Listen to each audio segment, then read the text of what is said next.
Tout de suite, un premier intervenant dans ce pavillon de chasse renouvelé, il s'appelle Redman. Il vit seul, isolé et dépressif quelque part en Ardèche. Redman, est-ce que tu es là? Oui, je suis là, Pim. Est-ce que tu es d'accord avec cette présentation? Oui, c'est tout à fait exact, pour être honnête. Donc on te retrouvera dans cette émission à divers titres pour développer des projets consacrés à la musique, mais il faut préciser que tu es également un immense artiste, car Redman, tu as publié plusieurs disques de pop et tu fais partie de ces musiciens qui ont franchi le Rubicon et qui désormais sont dans cette zone dissidente, zone patriote, zone nationaliste. Je te laisse le choix de la définition. Tu as sorti Jupiter and Beyond the Infinite dans les années 2000. Ensuite, il y a eu You'll Never Walk Alone, second album de ton groupe Fireball Football Club. Vous pouvez trouver Fireball Football Club sur la chaîne YouTube du groupe.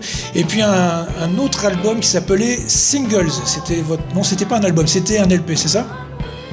Singles, en fait, c'est un album où on a réenregistré les morceaux. C'est un semi-album, une sorte de compile, réenregistrement de Parmi vos titres de gloire, il y avait la participation en tant qu'illustration sonore du groupe à l'émission Rendez-vous en Terre Inconnue. J'ai rêvé de partir en Terre Inconnue, ça fait 8 ans, et ça s'est transformé en cauchemar. Magnifique, c'était le sommet de ta carrière. Ouais, magnifique, je dirais pas ça rapporte un petit peu d'argent, sans plus, voilà, c'est tout, quoi. C'est notre éditeur qui nous avait placé là, voilà, c'est faut gagner de l'argent, et on n'en gagne pas beaucoup, donc voilà. Et enfin, en 2014, French Melancholy. C'est dernier album de Fireball Football Club. J'ai bien aimé la reprise disco du titre Echoes des Pink Floyd. La question que j'ai à te poser, quand on est à ce point plongé dans l'aventure pop moderne, dans la musique, comment fait-on pour basculer dans la zone patriote? Alors déjà oui, vous remarquerez donc par rapport que French Melancholy, donc c'est une allusion au livre de Zemmour, Mélancolie française, et donc petit à petit depuis le temps, je sais pas, je suis devenu réactionnaire, et un peu punk en même temps, voilà, je sais pas, c'est venu petit à petit en voyant comment la France se transforme, et puis à la limite c'est un peu l'esprit 68 de maintenant, quoi, enfin mi-maintenant, quoi. En fait, tu veux dire que c'est l'esprit contre-culture? Voilà, contre-culture, tout à fait. Voilà, tout à fait, merci, c'est ça, ouais. Alors, donc voilà, et puis puisque le gauchisme en musique, c'est insupportable, quoi, pour faire simple, quoi. On reparlera de tout ça dans les émissions qui viendront, des émissions beaucoup plus développées. Je te propose de jeter un coup d'œil sur le programme de ce premier pavillon de chasse. Dans un premier temps, on va parler d'un essai intitulé, tu parlais de la transformation de la France, Pauvre Petit Blanc, par Sylvie Laurent. C'est un essai qui est sorti en septembre 2020 aux éditions de la Maison des Sciences de l'Homme. Attention, gauchiste de très haut niveau, et puis collaborateur du capitalisme en même temps. Ensuite, nous avons une rubrique pavillon et filmation, où là on vous proposera de décrypter le film Tanganyika, un film de André de Toth, sorti en 1954 si je me souviens bien.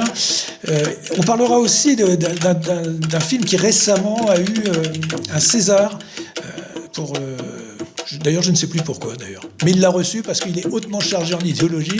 Ce film s'appelle Noir, tout simplement. Il y a beaucoup de noir dans ce film.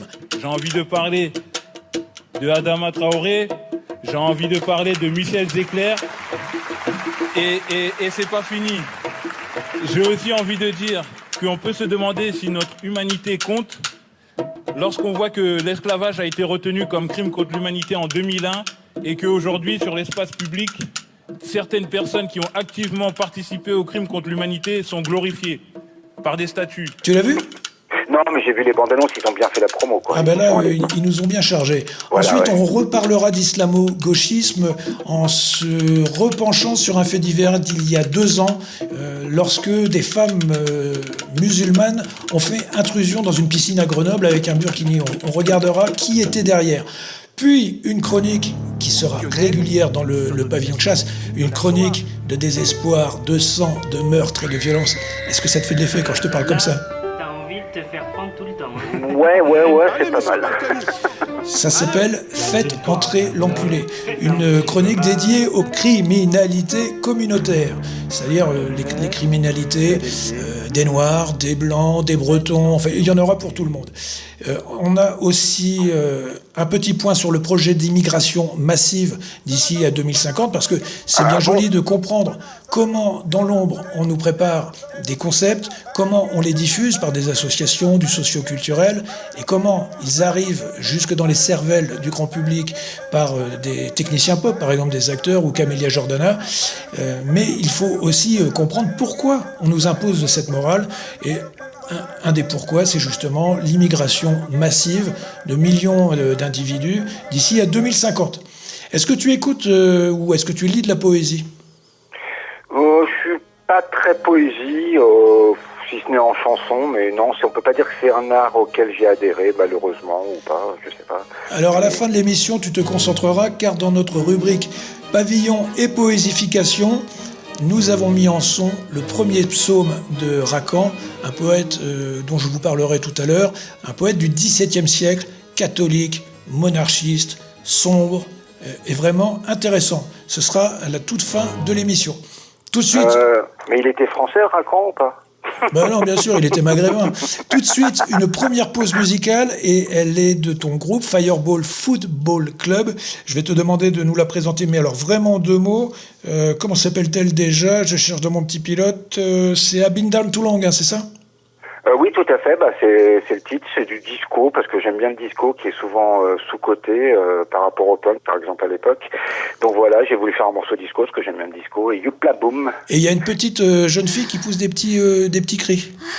Ah, ça, je raconterai ça plus tard, comment ça s'est fait. Allez, on pense très fort à Patrick Juvet. À bientôt. À bientôt. Merci, au revoir. Tim.